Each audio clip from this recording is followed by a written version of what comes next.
A lot of people are still stuck in the chat windows when they use things like Claude or ChatGPT, and although that's still helpful to back and forth, when it actually gives you some output, we're still stuck in that copy and paste loop where we take things from the chat window to our document. Now, Claude CoWork is what solves this loop, and it's where these tools get really exciting. It's where Claude can actually start doing your work for you. You should just sort of set it up once to help you with your tasks, and it will change the way you work permanently. So how do we get set up to use Claude CoWork? Primarily, Claude CoWork works on our local files. So if you've been following along this video series, you already have Claude Desktop set up. And if you already have your files locally, and in particular your cloud synced files, say from SharePoint or OneDrive, Google Drive, or Dropbox, if that's synced down to your device, then there's nothing further for you to do in this section. You're ready to dive in and use CoWork. But if you primarily work out of the browser, perhaps in Google Drive, that's quite common, then the best thing to do for you now is to go and get the Google Drive or Dropbox or whatever client that you might use, install it locally on your machine, and sync down at least the drives or the folders that you want to use CoWork to help you do your work. This isn't an IT tutorial, so I'm not going to do a share screen and explain how to do that for any given client. Just Google it or use Claude to help you. Once you've got that installed, we'll dive into an actual example of using CoWork. Okay, let's just get started and get our hands dirty and have Claude actually help us work on a document. So I'm over here in Claude Desktop. You'll notice that when I change from chat to CoWork, the plus button changes from new chat to new task. And that language is great because CoWork really is task oriented. Now the next thing to do to actually have CoWork do something for us is give it access to a folder location. Now by default, you can see that that's buried here in work in a project. It's not very good naming perhaps, but let's talk about projects in depth in the next video and maybe that'll all become a bit more clear. So what I'm going to do is choose a new folder, and I've got a task in mind that I want it to help me with. And as I navigate to that task, which is in the aptly named CoWork demo folder and Kris's coffee company, and it's payroll that I need help with. So what I want it to help me do is fill in the batch payment template. When you give it access to a new folder, it's going to ask you for permission to actually read and edit and create files in that folder. I'm going to go ahead in this case and click always allow for that particular folder. Now I'll quickly show you what's in that folder.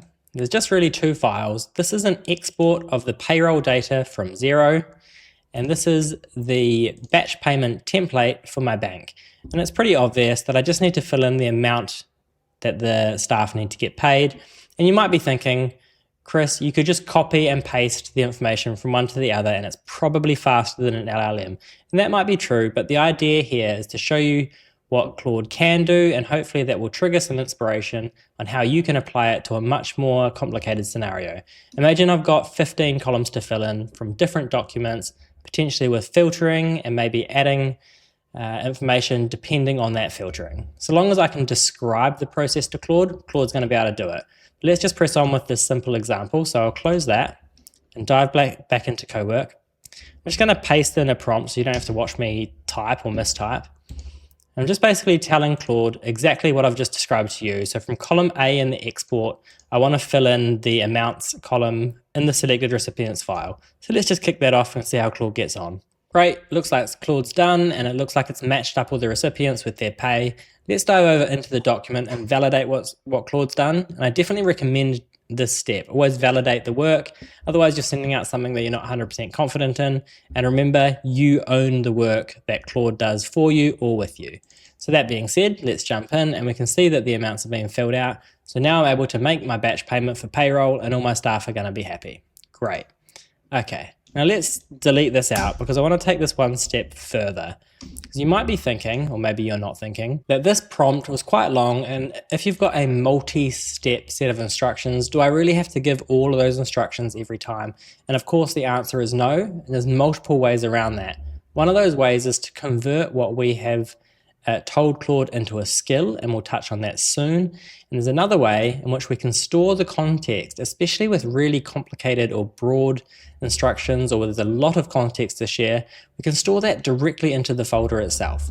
So let's do that. If I give Claude another prompt and tell it to basically store those instructions or the context in the file, so that next time I just need to write something along these lines to process the batch payment docs, what we'll see is Claude store a claude.md file in the folder itself. And I don't want to get hung up right now about MD, which just means markdown. So for now, just understand that it is kind of a text file with a bit of formatting that is really easy for LLMs to read without encoding and decoding documents like Word.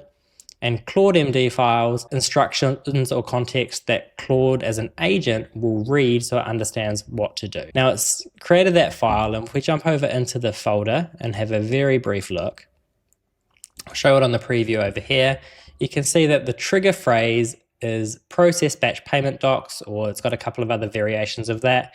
And then that's followed by the instructions of what I told it to do in the previous prompt. So if I just kill out that preview there and go back to Claude, and imagine a month has passed and now I need to run payroll again. So I've got a new task now, and it's already pointing in this case at the folder I was already in because I've not done any tasks in between times.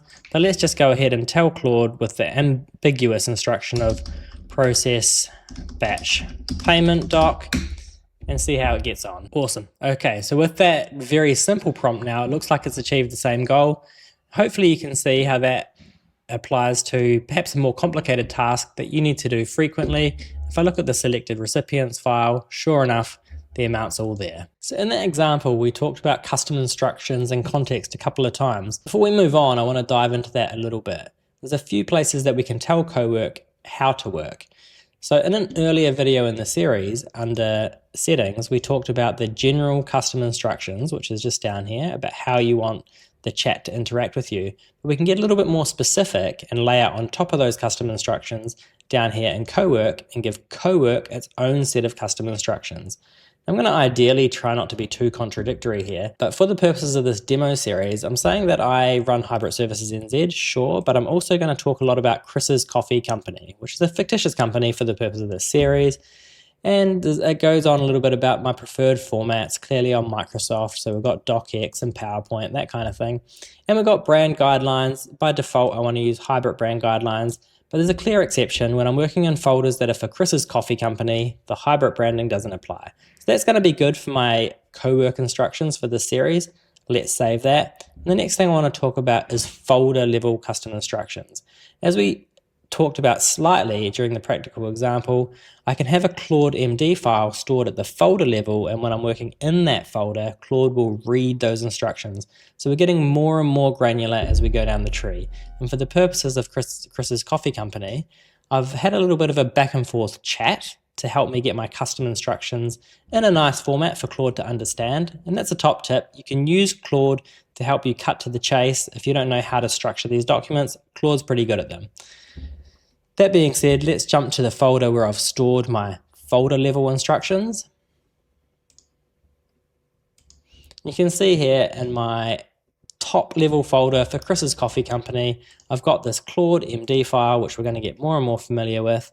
And it talks about the business, the concept, the operating model, and I'm ready to start working with CoWork, hopefully to get through a business plan, the product design, go-to-market strategy, and eventually get some coffee into people's hands or in their mugs so that they can get caffeinated in the morning. So I'm ready to start working on my big idea, Kris's Coffee Company, and I've put a prompt in here that I didn't want you to have to watch me type because my typing's painful, but I'm basically saying that I want to have a first draft of a business plan, and I also want Claude to build me a task list.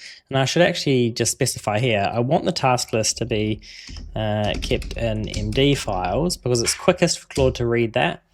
And then I want it to basically go through Daniel Priestley's 5 Ps framework. So if you know Daniel Priestley, you know exactly what I'm talking about. If not, don't get too hung up on that. Let's just get that created. Great, so that took some time, but we can see it's finished. It's created a bunch of documents here, including all of the 5P documents that I asked. But what I'm interested in right now is the business plan. So let's have a look at that business plan. We can render it right there in Claude. Now looking at that Word document, I'm not too happy about the colors that it's chosen.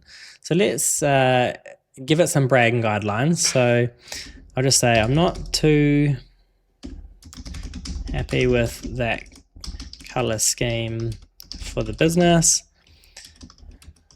Let's use navy blue,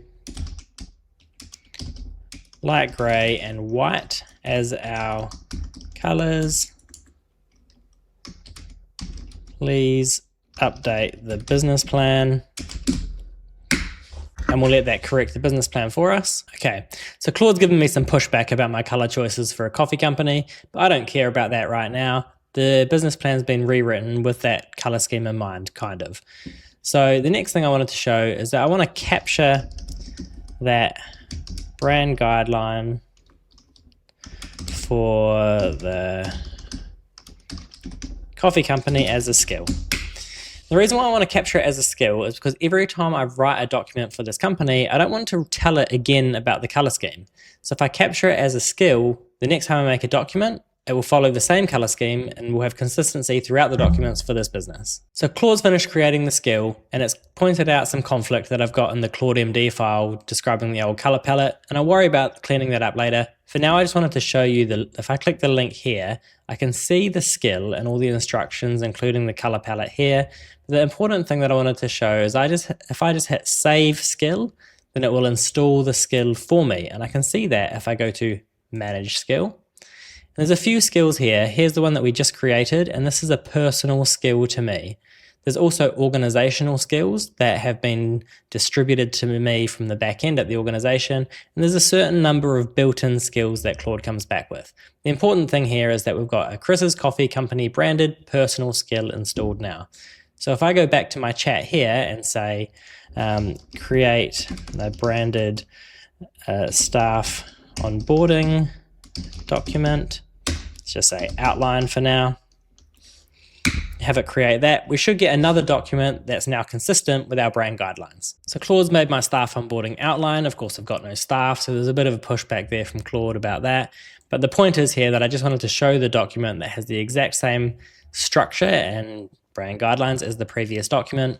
Hopefully that shows you with combination of skills or context within folders, how it can really cut down on your typing and explanation and help Claude get to know how you want it to work, depending on whether you're in a particular folder or whether you say a particular thing. The final thing I wanted to touch on in CoWork is scheduled tasks. Quite often in a business or in a job role, there's something that you do at some kind of set frequency. Let's use daily as an example, and for Kris's Coffee Company, I wanted to do some research on my competitors and specifically the price points of their coffee beans. So in the left here, you can see that I've got this scheduled in the menu, and I've already created one because I didn't want you to sit here and watch me have to type and then wait for the first run to run.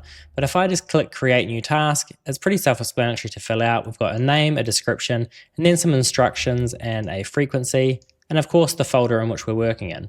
So I'm not going to fill all that in, but if we just look at the one I've already created and go to edit, I've got a coffee price check. I'm researching coffee bean price.